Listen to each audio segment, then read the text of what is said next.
B town चुलबुली नायिका Ananya Pandey सबुबले limelight रे थांती।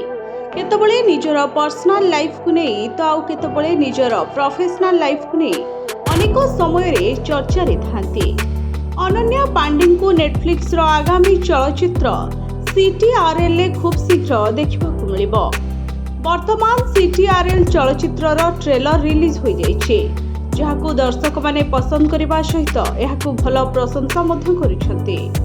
Trailer रे बॉलीवुड रो सुंदरी अनन्या पांडे को देखि ताका प्रशंसक माने ताकू प्रसिद्ध अभिनेत्री आलिया भट्ट सह तुलना करिसेंती। दर्शक मानकर तुलना को नहीं अभिनेत्री अनन्या पांडे निजर प्रतिक्रिया प्रकाश करिसेंती। निकटरे एक साक्षात्कार समय रे जेतबळे अनन्या पांडे को आलिया भट्ट सह तुलना करा जायतिला, सेतबळे से एक विवृत्ति दे आलिया भट्ट को बहुत प्रशंसा करथिले। से कहिथिले मु भाबुछि आलिया बहुत भल, लोक माने एही परि भाबुछंती एवं मते तांको सहित तुलना करछंती।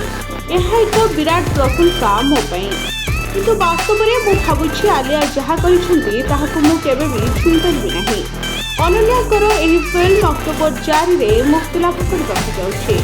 तांकर समस्त प्रशंसक फिल्मटी को बेस उत्साहर सहित अपेक्षा करिसेंती, कारण अनन्या पांडे फिल्म CTRL ले निजर श्रेष्ठ प्रदर्शन करने को जाउछंती बोली मुक्ति लाभ करितबा ट्रेलर रो जणा पडुछि।